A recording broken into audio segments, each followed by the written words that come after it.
Welcome to After the Show, your weekly movie podcast brought to you by A. Scully and Sid Talk. We're addicted to movies. Are you? Hello, everybody. Welcome to After the Show. Hello, Sid Talk. Welcome to you as well. Yellow. I just want to say I appreciate that you do the podcast every week. That was very nice of you. And I like you. Well, seeing as how we're married, that's a good thing. I appreciate that. Thank you. Where'd that come from? I'm appreciating you. Thanks. I'm so good at being appreciated. You are. I love it. Thank you. I love you for doing the podcast. Thank you. I do none of the work. I literally sit at my desk. I'm editing photos. I'm looking at social medias. How much effort do you put in? I'll probably play solitaire later. So what you're thanking me for is literally sitting here and talking to you as I do any other time. So I'll take it. You sit and watch a movie as well. Not that that's difficult. No, I'm always looking forward to that. Love Good Fest work over. to both of us. Love Fest end. Yeah. So that was not the before the after the show discussion, by the way.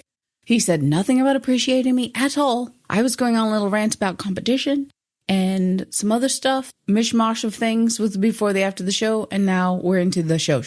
All right, Saturday, September the 23rd. This is After the Show, your weekly movie review podcast.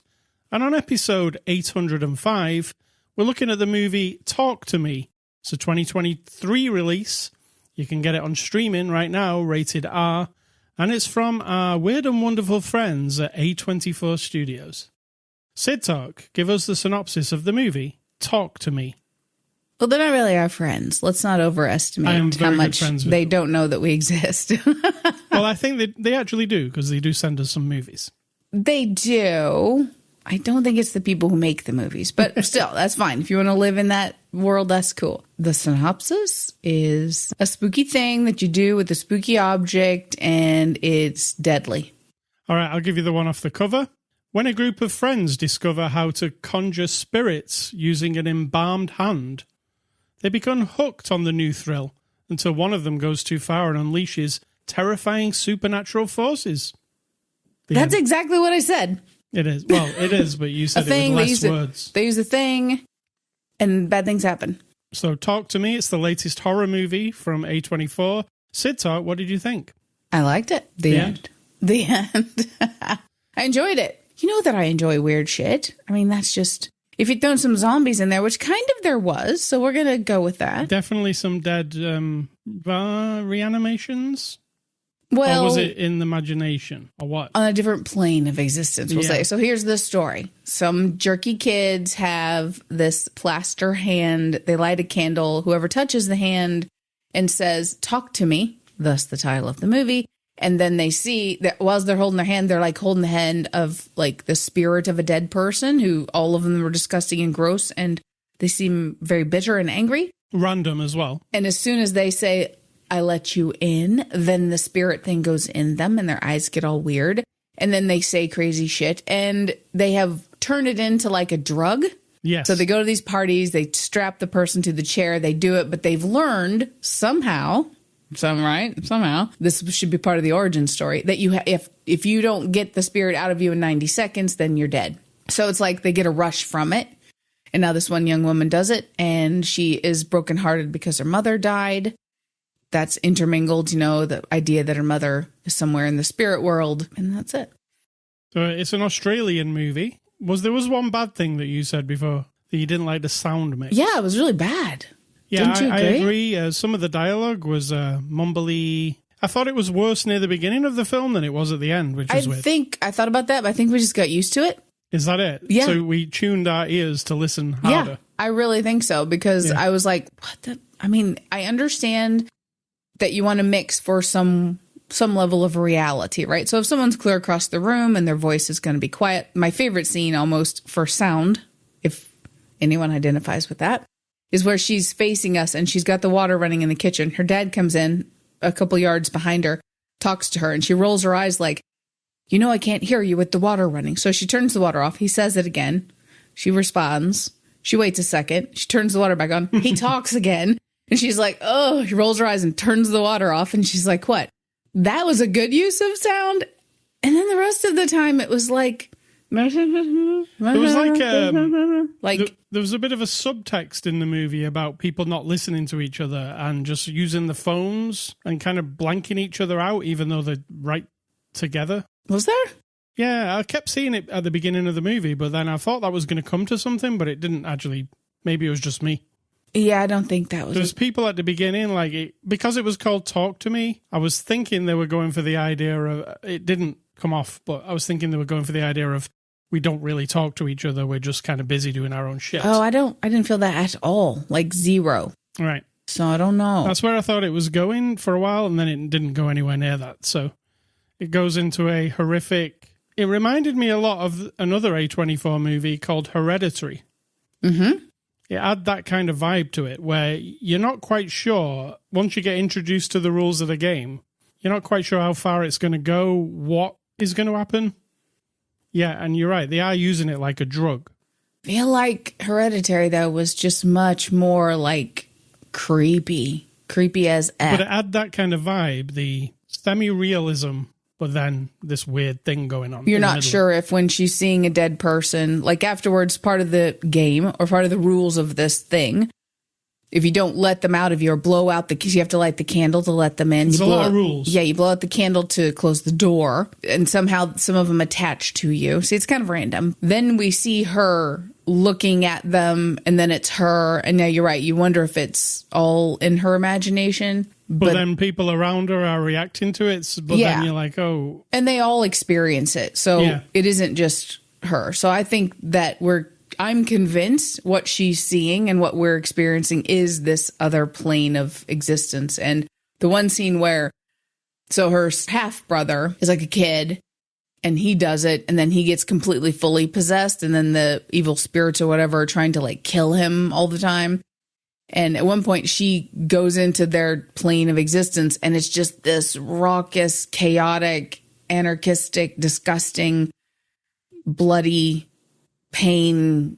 You know, it's like really horrible laughter and bloody bodies and chewing on flesh. And that's where your spirit is lingering, essentially. So I feel like that in this world, that's real. So she's not imagining it anymore. Yeah. Not in this world, in the world created in the mythology of this movie. In the middle of the movie, I was kind of like, oh, I'm not sure which side we're supposed to be on. But then by the end, it's explained, isn't it? So that's a really good... It's not really explained, but I mean, it follows through. Yeah, it doesn't leave you going, huh? Yeah, it doesn't leave you thinking like, wow, was that all in her mind? But because I guess it could, but I'm convinced it's real. I'm not going to spoil the ending, but I thought the ending was actually fantastic. The last 10 seconds of the movie. I didn't see that coming. I mean, I have this thing about people saying about the ending, but not saying about the ending. Now the person's waiting for the ending, no matter what you say. Right. So I feel like you are telling them. That's their problem. No, you're introducing them to the idea that now, oh, the ending is going to be a thing. It is a thing. Right, but if you don't say it, then the anticipation isn't there and the possibility of disappointment. You can't forget it. You've opened the box. You've lit the candle and you've let it in. So I just have a pet peeve about that. I also said to you that the hand that they use in this, which looks like a paper mache hand, but the people say that there's a real hand inside it, right? It is plaster. It's like paper mache over a dead medium's hand. Right. And I was like, A24, they're probably going to sell that hand. Went on their website. They've sold out of that hand. They have, yep. If you want a creepy hand, you can. What I think is someone who was making that movie had that hand from art class from college or high school, and they were like, we need a vessel. Well, no, look at the hand and thought up the whole story. Right. What if this hand was something? Because I made a hand when I was in art school or art class in college. I had one of those hands that you make out of plaster that you form around yourself. I had my face. I had my arm. So I think that's where the story started. And the hand had all kinds of writing all over it. I'm guessing that's the real hand that the person had in their dorm room. And it just looks like it always did. I really like the idea of this movie. It was pretty different to what I'd seen before. Yeah, I've never really seen this kind of idea. The way it's presented to you as well, it's an Australian movie. There's no superstars in it who you know. It feels more real in that way. And it's got this interesting way, like with the filming. There's this scene where, in the middle of the movie, where they're basically just abusing the hand, like just using it to get off. Mm-hmm. And it's like this montage of them all like going through it. And it's really dynamic. I just read that scene was filmed in an hour. They just did the whole thing in one go. I thought that was the most boring part of the whole movie. Oh, I really liked it. I was like, okay, I get it. You are using this like a drug. Okay, let's move on. I liked the music. I liked the way it was filmed. The camera was all over the place. It was a bit Danny Boyle-ish, where it goes up in the air and back down.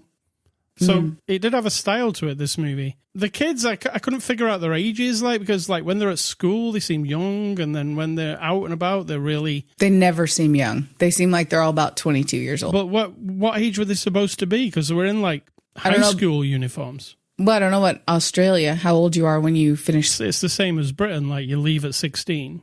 Well, they're not 16, because he's 15, the brother, and he's little. Yeah, and they seem older than him, the girls. But then you see the girls and they're at school in school uniform. So I was like, I don't understand how old anybody is. It's weird.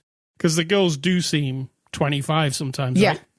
So yeah, that was a bit weird for me. Do like it gets gory in parts. I didn't expect that. Yeah, the opening of this movie as well, like the first minute or two, is really gets you in there, doesn't it? It's shocking. You're like, what the hell is happening? And it's not explained to you. It just seems like this incident. It's explained to you as the movie progresses. Yeah, but at the beginning, you're kind of like, what was all that about? Why did he do that, No, I wasn't confused at all. I was convinced that it would be explained. Oh, I had no idea. I didn't know the movie was about but you've the watched hand thing. Thousands of movies. You didn't have to know it was a hand thing, but you knew that somebody was possessed by something. The guy No, I didn't. I didn't. You had to know because he said they're in me, and his back was all scratched I was up just weirdly. Thinking he was mental. No, you didn't, because it was a horror movie. No, I actually wasn't. Don't pretend like you're falling for shit. Wasn't That's thinking ridiculous. along those lines. Was thinking along the lines of this dude's he's killed himself. Like it's a suicide. This is A21. It's gonna be some weird shit. A21. That's a new one, or whatever it's called. 21. A21 is like the What are they? A24. A24. Well, if you know it's A24. You know it's going to be some weird shit. See, A21, they bring out the stuff you don't know what it is. No, that's A25. Yeah. A37, you don't even want to go there. I really liked it. I think it was a unique horror. It was shocking in parts. I felt like maybe the last third of it dragged a little bit. Do you get what I mean? Like it kind of repeats itself a couple of times. What do you mean? Like you feel like, I've seen this already in this movie, and here's another scene is similar too. And that's the only problem I had with it. I've had super problem with the audio, apart from right at the very beginning. Yeah, not just bad audio. It's like because they're Australian and they're speaking slang quite a bit, the kids to each other. That was a bit like, I don't know what that means. I can't give you an example of that, but you know what I'm saying? When they sat on the curb talking, a little bit. You're like, what are they saying to each other? Young people. I'm so old I don't understand the words you're using.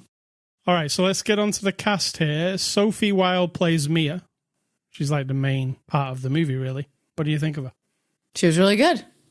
Again, I didn't like the baby talk whenever she do the little baby talk. I find that super irritating. Yeah. When she's like, I don't like that, but I feel like that might be trendy. I don't know, but it was really irritating. Or just her. No. I watch enough stuff to know that's a thing, Right. Where you go, well, I see me. Like adult people talking like that. Yeah, I've heard them talking like that to pets. Yeah, and to people. Alexandra Jensen plays Jade. She was really good, actually. Yeah. I like the relationship. So the dynamic is we have our main young lady is a half sister of a sister and a younger brother. She lives or is staying back and forth in the home with her father, who's apparently father to these other two, but I'm guessing that her father and their mother are divorced because they don't live in the same place. Is that right? That's what I thought. Okay. So the dad and her live in one place. The mom and the other two kids live in another house. And her mother had died she only died a couple of years ago. Right. And they're separate. Oh, I'm confused now. I didn't think about all this before. Her mom only died 2 years ago. Mm-hmm. And the dad has 2 other children with this other woman who are basically the same age as her. Are they from before? They can't be from before because he's younger and she's older or the same. Yeah, the other sister. Maybe he had an affair and had this one. Maybe that's why they split. That's going to be part of the origin story. Yeah. Okay. I'm back to ground zero here. Yeah, they are making a sequel to this, by the way. Do you know what it's called? Think of it. Think of the title. Shut up. It's called Talk, and then the number 2, and then me. Oh, God. Clever. Clever-ish. Yeah. So, yeah, I really like this girl who played Jade. We've got Joe Bird, who plays Riley, the young kid. Yeah, he was good. Because he had to go through some stuff. He had to go through some effed up stuff. Yeah, some effed up special effect type stuff. And Miranda Otto as Mom. The mom was awesome, I thought, because she was really, like... harsh. Yeah, I've seen harsh mums like that. It's like she's pissed off all the time, which would explain... And kids are just really fucking her off. And at some point, the half-sister says to her, I hate that you've invaded our life or forced yourself on our family. So I feel like there's a lot of dynamic going on there. Yeah. This is the first-time movie directed by Danny Philippou and Michael Philippou, the brothers. They actually was offered to these two. They'd made some short films, and Marvel came to them saying, we want you to make something for us. And they said, no thanks, we're making this. All right. So that's pretty awesome. Is it? Cool. Well, that's like we're making our own film. We don't need I'm not supporting that. We don't need you to come and snap us up. I don't know if that's awesome or if that's how you should expect people to be. Yeah. Instead of expect them to go, yes, Marvel, give us millions of dollars and then buy up our talent and then make us sign a contract so that the next 5 movies we write belong to you. And then just make us really bland. And make us really rich. Rich and bland or comfortable and exciting. This is a really good first director thing. It's like when I saw Hereditary, Ari Aster, this guy, I'm going to watch what he does because this was awesome. And then we went on and he did other awesome movies. I'm keeping a watch on these two. You know what I'm saying? Yeah. So IMDb reviews, these are people who didn't like Talk to Me as much as we did. These will be the people who gave it a 1 star. We just like to see what the other... I'm probably not going to disagree with everything they say. I understand it has flaws. Okay, the first guy says, this movie doesn't work. It's really bad. Bad acting, no story, and it's not scary. All the characters are stupid. I found the whole thing very boring. So why all the good reviews? I guess A24 paid for the hype machine. So that's that guy. The second guy says, I've known for a while that A24 release horror films for pretentious people that don't actually like horror but want to watch horror. I know this, yet I keep watching the garbage they release. Garbage. Only twice, as Tusk is a masterpiece. Tusk? Yeah. What? He likes Tusk. Is this Kevin Smith? A24, yeah, I guess. Or J Muse. It's J Muse. I wish I could give this garbage a 0, but I can't, so 1 out of 10. Avoid at all costs. It's not garbage, and it could be considered pretentious, but so could everything on some level. And I love using the word pretentious, but I understand. And the final guy says, this movie is not good at all. I don't know how much the budget is, but it's clear that it wasn't much. It didn't convince me. The special effects were terrible. There is no goal or pleasure in watching it. The actors are the worst ever. I do not recommend watching the movie as wasting your time on it. There is no point. There's no story at all, and nothing the actors do can make this any better. I wish... It's hopeless. I wish the director would have made an effort to make a good story, but he didn't. It's hopeless. Just hopeless. So those are the people who didn't like it. We didn't see any extras because we saw the streaming version. Let's give this movie a score. I'm going to give Talk to Me a 7 out of 10. I think 7 sounds fair. All right. Thank you to A24. Next week, we're going to look at the movie Gran Turismo. What do you think of that? Isn't it Gran Turismo? Just Turismo. Saying. Gran Turismo, starring Hopper from Stranger Things. Now, I don't care about Gran Turismo, but you do, because why? It's a PlayStation game that I really like. This is the true life story of the PlayStation game. The true life story. It is actually a true life story. Oh, you mean how the game became a game, not about a story inside the game? No, it's nothing to do with any of that. It's a true story revolving around the game Gran Turismo. Okay, when you say revolving around the game, you mean the creation of the game. They made the game, and then they made a competition every year where you go and play the game, and then after you've played the game, professionally kind of, you go and race the same car on a racetrack. Okay. And then they have a real race. So basically taking PlayStation game players and making them real race drivers. Okay. This is what it's about. That is a good explanation. Okay, yes. I got it. All right. Movie recommendations. Here's a couple that I will always recommend every time. Hereditary and Midsommar. My favorite A24 horror movies. You love that Midsommar. I like Hereditary as well. And mine are science fiction movies from the 21st century, starting in the year 2000. I'm up to the year 2019. And you might say, but you're going to run out of time. But guess what? It's the end of September. So, yeah, I don't have that many much more. It'll squeeze right in. That's good English, that is. By the end of the year, I might be venturing outside of this little list, but whatever. So those are just movies I have seen. This is not about quality, I can assure you. But it's just movies that you may never have heard of. And then you can go watch them because you want to be like me, which is hilarious. So mine are from 2019, Gemini Man. So that'll be Will Smith in the same movie, right, as I Am Legend. It's that weird one that was 60 frames a second. That's all I remember about it. Maybe it's not the one I'm thinking of then. See, sometimes I don't fully remember the movies. It was and 60 then I have frames to confirm. a second. It was really like kind of irritating. He was on a motorbike sometimes jumping over stuff. Oh, you're right. So it wasn't what I'm thinking. It's like Making the Perfect Person or something. I don't remember what it was about, but I remember it being annoying. It's Will Smith. Yeah. Oh, he's like a clone of himself. That's it. Of himself. Okay, so it is Will Smith, but it's not the I Am Legend story. Because he also did I Am Legend, so I'm confusing them. So there's that. Gemini Man. Yeah. Glass of 2019. That's the second in the trilogy of M. Night Shyamalan's movies. Right. Yeah. What's the first one called? Invincible? Unbreakable. Yeah. And then Glass, yep. And then we have Hellboy, which I am a Hellboy fan, but I don't think I appreciated the new one as much as I like. That was the Hopper as Hellboy. Right, and he was fine, but I really, really like the original Hellboy and Hellboy 2 with my man Ron Perlman, Beauty and the Beast. And then I have Light of My Life. No idea what that is. Yes, you do. It is about that little girl. And I will look it up real quick because I didn't investigate. When you say yes, you do, and then you don't even know what it is. Well, I want to give you, it is, what's his name? Manchester by the Sea. And the little girl in a post-apocalyptic world. Yeah. Oh, God, yeah. Where there are no girls. It was very much like The Last of Us. Yes. They have to survive in a world that all has fallen apart. I remember him going up in an attic. Possibly, but the thing is, you don't want to be a female in this future world. Actually, that's quite good, that movie. She's a daughter, and he's trying to protect her at all costs. So, and it was a virus that, I take it back, I do remember. Okay, there's that one. And then we have Terminator Dark Fate, also from 2019, which we agree was supposed to be da-da-da, and then it was like, Yeah.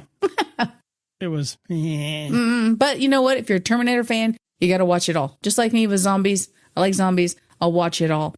I like, what's another franchise that I like? Predator and Alien. So I will watch anything Predator or Alien. Yes. Regardless of the quality. And we watch all of The Walking Dead. I think we're the only people. We're the only ones left. We keep watching it. We're like, oh yeah, it's more zombies and stuff. You keep watching it. I would probably ditch it. I can't dip now. It's too late. I get what you're saying, but I would probably ditch it. We have to stay to the bitter end. And it is a bitter end. Till society actually crumbles. Yeah. Fine. All right, I've been playing a game that I've already played before, which seems weird. It's like reading a book twice. Yeah, but you love this game so much. It's called Arcade Paradise. It's a game where you inherit a laundromat from your father, and then you have to run this laundromat, and then as you're running it, just like washing clothes, you realize there's a back room with arcade machines in it, and your goal is to, it's like a business simulator, is to fill it with arcade machines and have the best arcade in town. Basically, like, you have to do the laundry stuff to afford the machines, and then as you get more and more machines, the laundry becomes like a back See, at the moment where I'm playing it, I'm only on like day 3. There's so much laundry to do, Sid Talk. And trash to pick up? Yeah, I mean, it feels like there's no fun, really. It's just that stuff. Like, I know there's cool machines in the back, but there isn't a second in the day to even touch them. So I've got people using them, and I'm emptying you have to empty the hoppers, as they call them, and take all the coins out. So you're doing the grind. Yeah, but I know from playing it before that eventually it gets easier and easier, and then eventually you can just basically play arcade games all day. And in this arcade, they've made like 30 arcade machines that are all based on like old arcade machines. It's not really Pac-Man, but it kind of is. And you can play all those games. And there's also a business sim where you can set how much each game costs so you can make more money each day. It's just a really cool game, Arcade Paradise. I played it on PS5 the first time. This time I'm playing the PC version. It's on Game Pass, so if you've already got Game Pass, it's right there for you. Just go and try it. It's really good. It might be one of my favorite games was it this year or last year? Well, like this year. I think it was this year. I mean, this is September. Maybe at the beginning of this year. Yeah. Yeah, I must have played 40 hours of it on PS5, and then I'm like, do I want to play it again? Yeah, I do. So, must be a good game. Sid Talk, what's for dinner? Tonight we're going to have curry something. So I'm going to get some Curried coconut. Goat? No. I'm not sure if you got the memo. Old-fashioned memo. We've been vegetarian since 2009, and everybody seems to have a weird thing about that. I'm not like a skinny vegetarian. I'm a very round carbohydrate eater. Maybe I should call myself a carbohydration or something like that, because being vegetarian doesn't mean you're like health freak or anything. So what we tell people is, we eat whatever that just isn't a dead animal. It's no judgment. It's just a dead animal you're eating, and I'm eating dead plants, whatever. We're all killing something. We're all killing something. Yes, that's a good. That's the name of our vegetarian book. That's a good t-shirt. Lay off the vegetarians, because we're all killing something. Yeah. We're all destroying something to stay alive. So just currently, we do dairy and eggs and stuff, but people all the time, and I still have this every week, if it comes up and people are like, oh, what do you eat? I could never live without meat. And I'm like, well, you could, like, technically. You don't have to, but we eat everything else. And so tonight I'm going to get some potato, pea, cauliflower, coconut milk, throw in some curry powder, some onion, some of my homegrown tomato sauce and pepper sauce. And then I have a bag of rice that I'm going to cook, because you're the rice master and I am not. I am the rice master. I'll get some naan bread, some naan. I know not to say naan bread now from that movie, Spider-Man. Yeah, because you're saying bread. Yes. And so that's what's for supper. And what's your advice? And let's get out of it. My advice isn't advice, of course, as we like to say. It's just commentary. Not all of us constantly weigh the question of why about all the things in life. I'll leave that there. We don't all have a fear of being dead. Now, dying, or the process of dying, that's a different thing. I think people get confused sometimes that when you say I'm not afraid of dying, I mean I'm not afraid of being dead, because to me, being dead is just that. You're now back to whatever the earth is, I mean, I'm not a religious person, but it is like dust to dust, right? You were born from cells and particles, and when you die, you go back. So I don't have a fear of that. I wouldn't want the process of becoming dead to be terrible and painful. So it's reasonable to be afraid of that. But being dead, once you've turned my light out, I'm fine with that. I don't have an internal grinding, sharp pain and suffering at the thought of being dead. I understand people will miss me, and that people will be sad, and that I will no longer be here to be involved. And I am 100% okay with that, because that is life. And that does not dismiss mourning and grieving people and missing people and having heartbreak about losing people. Not at all. It's just for my own self. I don't feel like I'm in a scramble or on a clock, like a ticking clock, to like, oh my God, I want to make sure that I get everything done and that I make everybody feel okay. So when I'm gone, they'll be okay, because they won't be okay, right? It won't be okay. And I'm okay with that. That sounds awkward, but I think the people who get what I'm saying, get what I'm saying. And then also, not all of us wonder about like purpose and meaning of everything. It's just not innate in me to wonder why we're all here and what we're all doing and what we're going to be in the end or where we came from. None of that. I mean, I might have had it when I was young and then that passed. And then I'm like, this is life. This is it. Like, I'm living and I love it and hate it. I mean, there's terrible things. And then that's it. Like, I know a lot of people want to inject in you their own fears and their own whatever it is. It can be manufactured. Let's not forget that our world is full of entertainment that reinforces what the people who wrote the songs and the poems and the stories and the plays and the movies and the books were all feeling their own angst and fears, and they put that in there. And you might be a person who wouldn't have had that if not for like sort of like the world swirling it around you constantly, right? If you actually don't connect with that fear and, you know, questioning everything, if you're kind of like, should I be afraid of dying or being dead? But I don't feel it. Well, maybe not. Maybe you've just been taught that thought, right? I mean, it's another option for people. So that's it. Well done. Well said. I don't think it was well said, but it has been said and recorded for all eternity. ascully.com is the place you can go to get this podcast. We're on Twitter, Facebook, and Instagram. I keep saying Twitter. X, formerly known as Twitter. Is that right? I think it's stupid, so I don't care. X. Nobody calls it X, though, do they? I think the whole thing is stupid. Not you, that whole drama. Spotify, iTunes, Amazon, YouTube. Those are places you can get podcasts. And you can also get our podcast there. I like to call those places the podcast stores. You know, go to Make the up your own shit. store. I love it. Yeah. Email feedback to me, ascully@ascully.com. Do not email Sid Talk with emails because she doesn't use emails. What else would they email me with? Emails. I'm just saying.